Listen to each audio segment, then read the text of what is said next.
Welcome to Vigilant News for December 31st, 2021. I am Justin, founder of Stillness in the Storm, and I'm joined by my co-host, Ryan Delarm from Underground Newswire. Ryan, how's it going? It's going well, and a happy New Year's to you and yours. That's right. Happy New Year to everybody. Before we get started, don't forget to check the links in the description. We got an extra book of the week for you. We also still have the promotion from Ascent Nutrition. Remember, 10% off your first order. They got amazing coffee. Check it out. You can also subscribe to us via stillnessinthestorm.com/donate. Subscribe star, and you can also make one-time donations there. And with that, we're going to go ahead and get started with our first story for today, which is NASA hires a priest as it appears agency is preparing to break news of extraterrestrial life to the world. Wow, that's pretty interesting. Let's take a look at that. We got that right here. Actually, I think it was something like 25 priests or maybe 24. Oh, really? Okay. Well, let's get into it and find out. People call for priests for various life-changing reasons. Baptism, marriage, and funerals are just a few. Why would NASA, the world's leading space agency, hire a priest? Are they expecting a life-changing event? Now, just for some context on this, Wernher von Braun, on his deathbed, allegedly claimed that the NASA and various forces were trying to orchestrate some kind of cosmic false flag event. Take that for what you will. I thought you wanted me to read this one. Oh, really? Well, oh, okay. yes, No, you're right. Go Go ahead. No, you're good. All right. Well, I was going to start at a different spot. Oh, here we go. So NASA has enlisted Dr. Reverend Andrew Davison, along with 23 other theologians. So it's 24, I guess. Close enough. To help understand how humans might react when and if intelligent life exists on other planets, according to Britain's The Times. Does NASA know something that the rest of us don't? Well, I think probably. Like what NASA actually does and stands for. Maybe that's a big mystery to a lot of people. Davison's book, to be released in 2022, Astrobiology and Christian Doctrine, will contribute to a joint effort by NASA and Princeton University's Center for Theological Inquiry to gauge how humans will react when and if intelligent life is discovered on other planets. And this stuff sounds pretty familiar, especially to our readership, I imagine. We've heard from various sources throughout the years that there was chatter about a fake alien invasion that will be used to, issue forth one world government, one world religion, etc. So stuff like this that lends credence to those claims that seem so outrageous that you couldn't believe them. It's true. Davison, who holds doctorates in biochemistry from Oxford and theology from Cambridge, appears to be a good man for the job. The most significant question Davison is trying to answer is how theologians might react to the notion of there having been many incarnations of Christ in the universe. He wrote in a blog post for University of Cambridge. Wow. Yeah, right. Not all of us have a little bit of Christ in us, possibly. Mm-hmm. The timing for the CTI NASA collaboration is good. The James Webb Space Telescope, successfully launched on Christmas, has the ability to analyze atmospheres of planets in far-off star systems to ascertain if they could support life. The $10 billion project is 100 times more powerful than its predecessor, the Hubble telescope. And what's interesting about this is there's, of course, always been talk of UFOs and stuff like this, and the government not being completely honest. And that's obviously true. I don't think the government is going to just come out and spill all the beans all the time when there's a space race and all kinds of other things, technologically, arms race, all of that.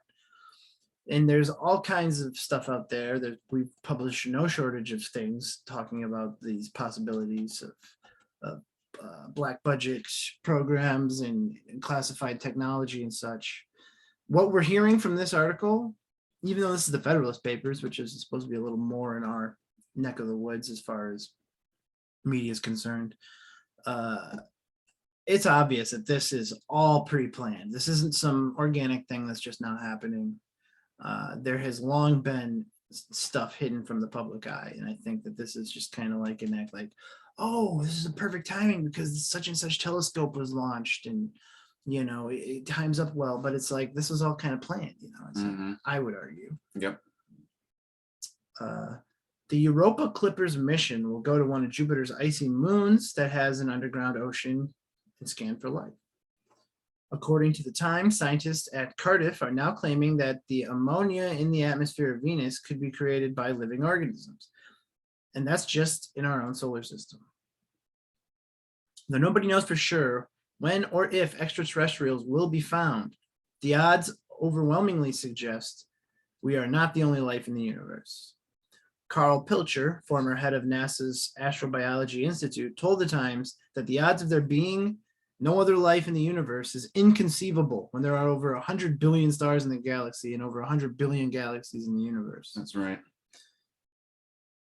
What's this have to do with religion? Don't religion and science have irreconcilable differences? Davis is living proof that they do not.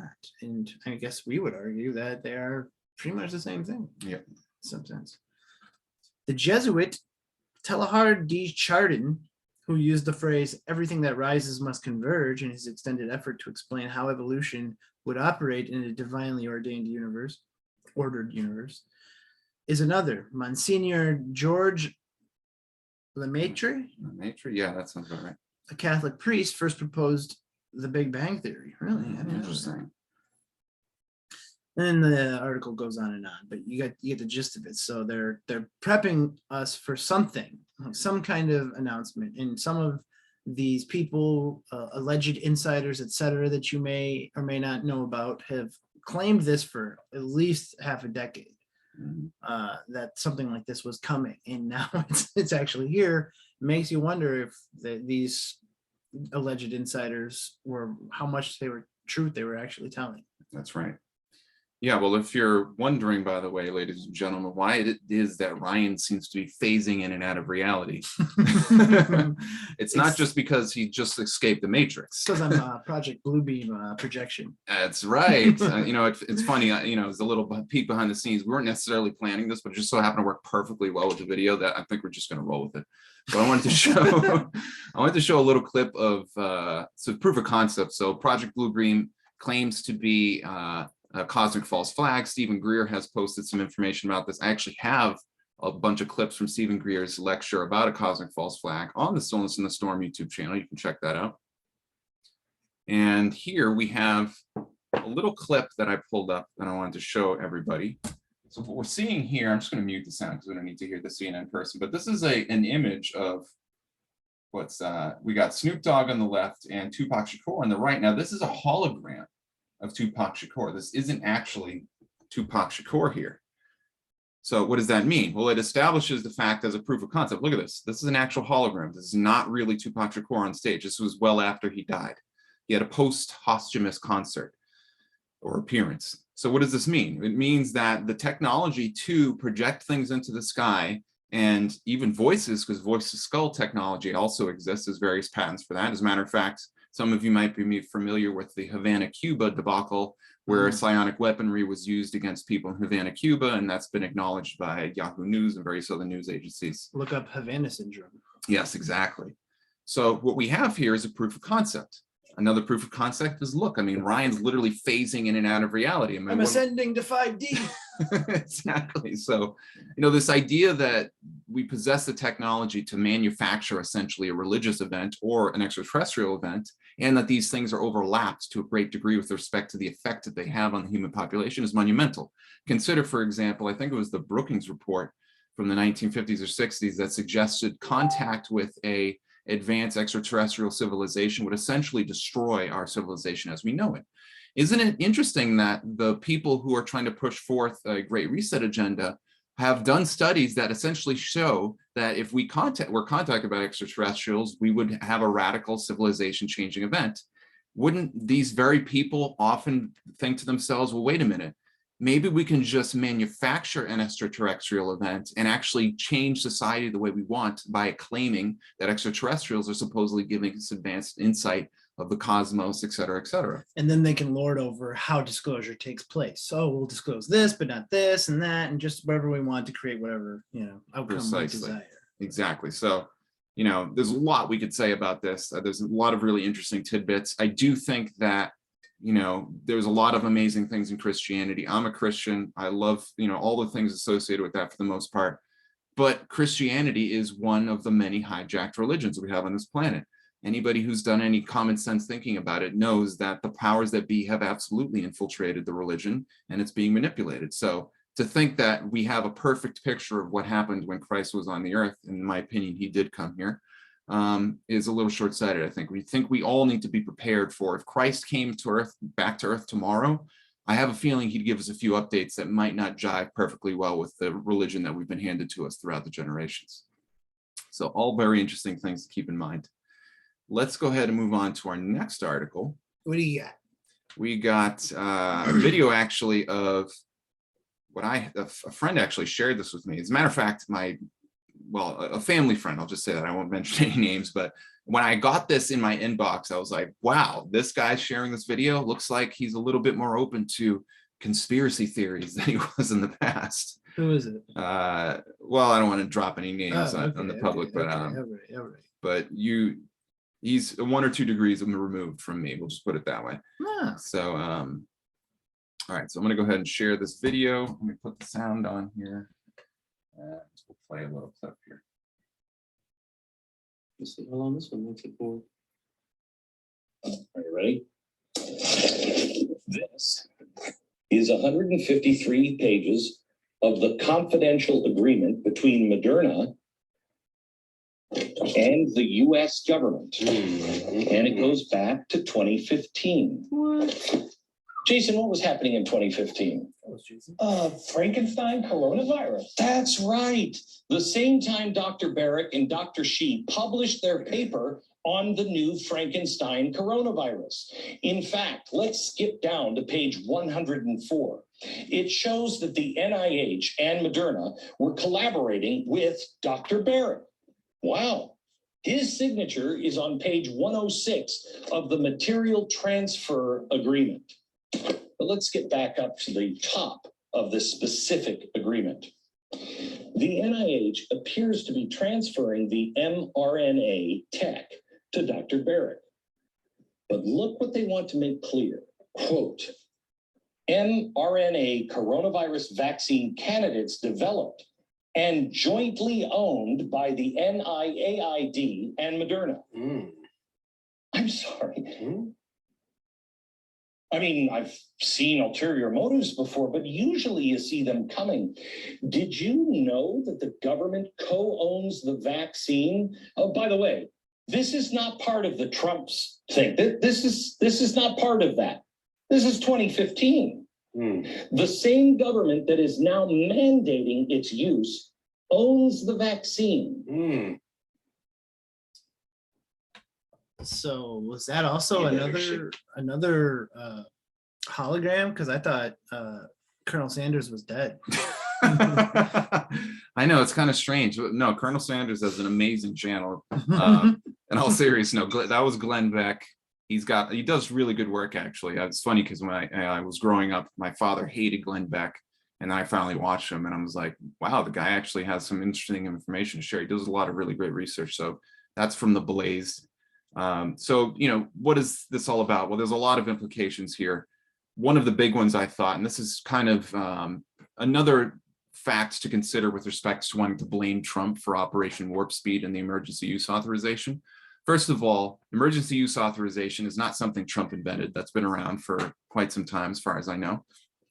And if what Glenn Beck has said is true, which by all accounts it appears to be, it means that the plan to warp speed vaccines has been around for a long time.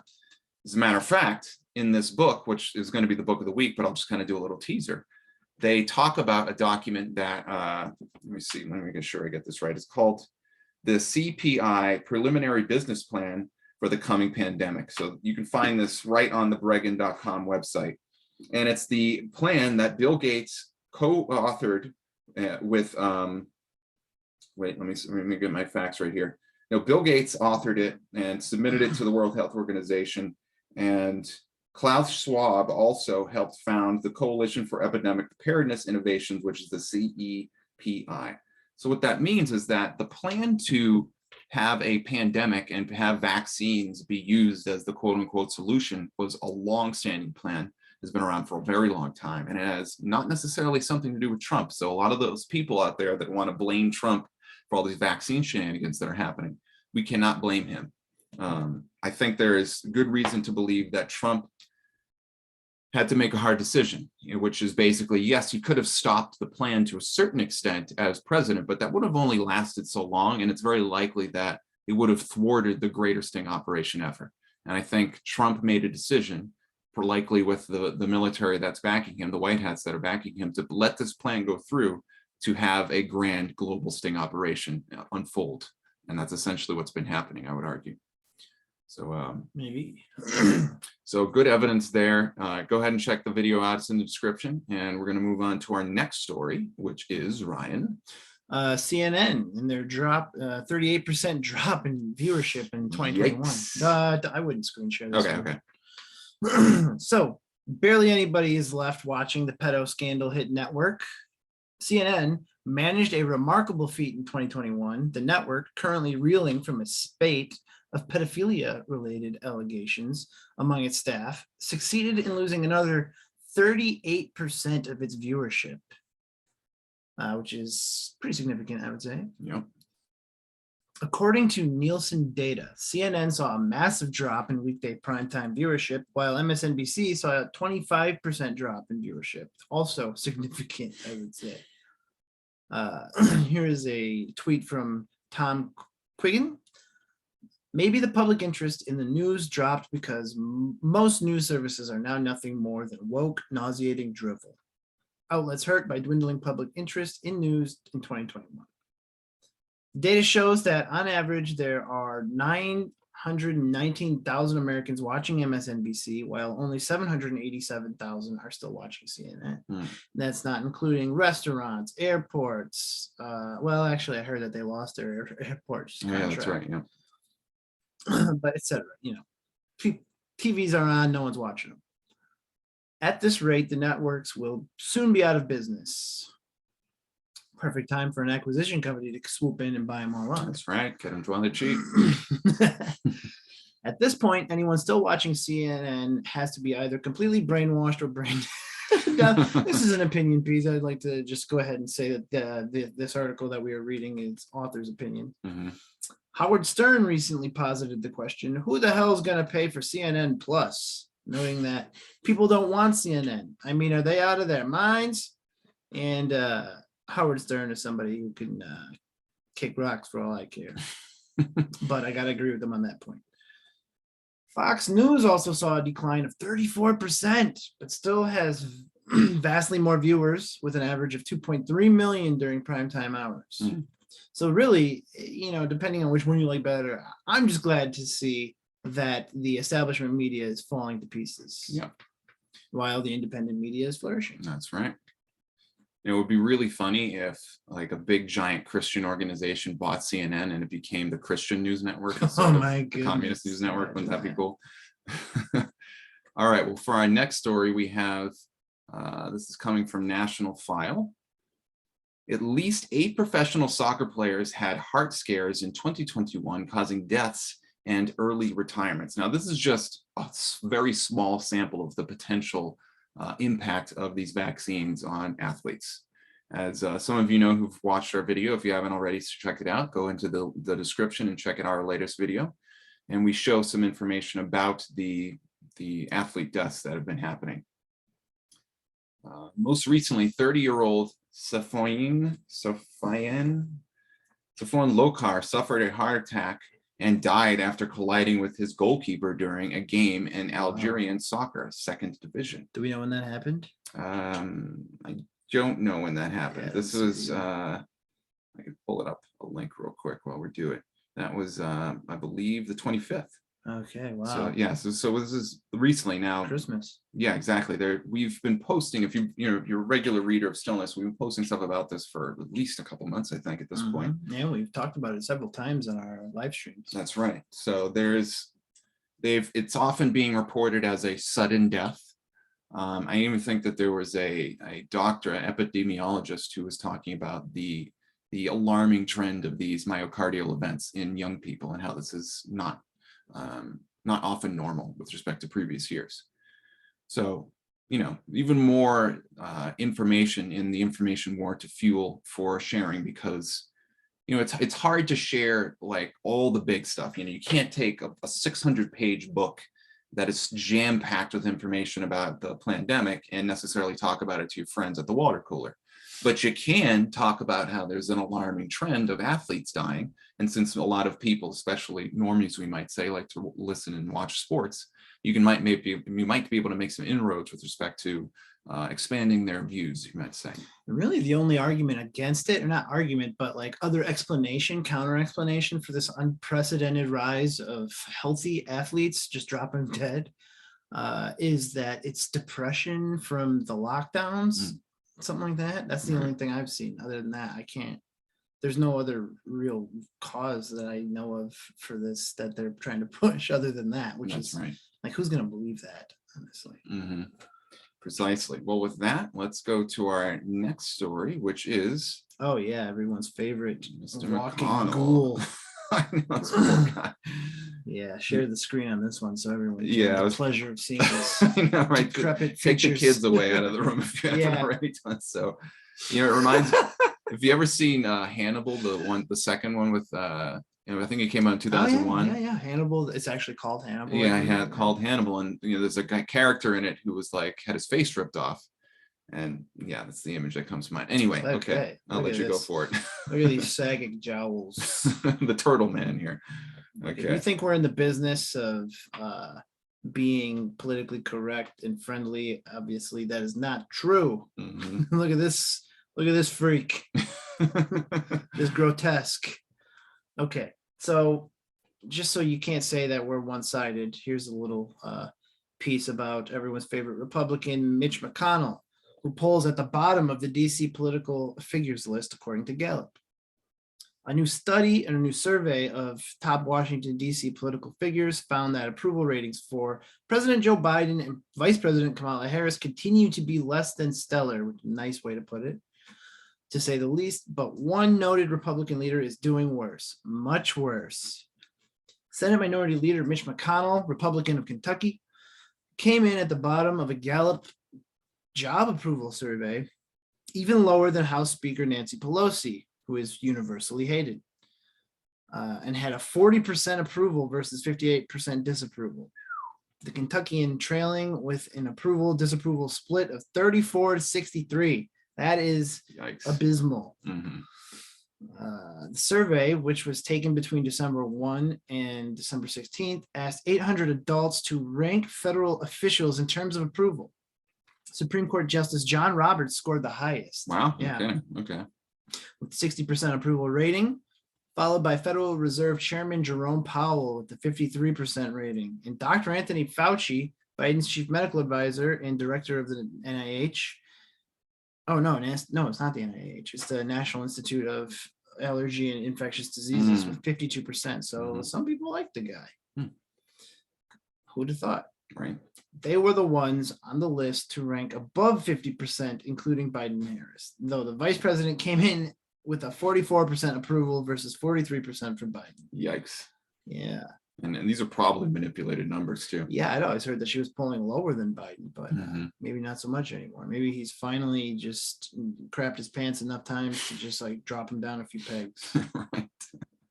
In terms of GOP leaders, House Minority Leader Kevin McCarthy of California dramatically outperformed McConnell and also received a higher ranking than the president and his VP at 46% approval, which leads us to believe that 2022 is going to be a bloodbath. It's going to be really good for the GOP, I would say. But is it going to be people who are America first, or is it going to be people who are their pocketbook first? It has yet to be seen. So. Well, there you have it. That's something I would say that's kind of encouraging news because, it means that people are starting to see through the rhino facade, which is pretty good, especially with guys like him. We need it. Absolutely. All right. Well, with that, we've got another book of the week. Boy, we're hot to trot this week. This is COVID-19 and the Global Predators. We Are the Prey. This book, I've only just started reading this book. I've been thumbing through it for a while, and it is jam-packed with information. I've barely gotten through the introduction, the preface, and I've already learned like a bunch of things I didn't know. The researchers who put this book together are prolific. They've got a lot of very interesting information. It appears that they have experience in psychology and psychiatry, kind of calling out the the mass medication scheme as a solution to psychiatric illness, which is totally bogus, I would argue, and it only creates much greater problems, but we can talk about that in another stream.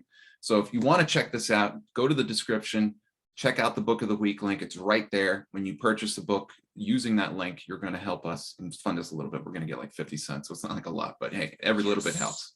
So so definitely check this out. This is definitely one of those books you're going to want to keep on the back of the toilet or wherever it is you do a little bit of reading, because it's very easy to read and get little factoids, and you can start arming yourself in the information more and have good facts to work with to support the spread of truthful information. All right, well, with that, everybody, thank you so much for listening and watching. Don't forget to support us by going to the description, and don't forget to have a happy new year. 2021 is coming to an end. So we'll see you in 2022. This is Justin and Ryan signing off.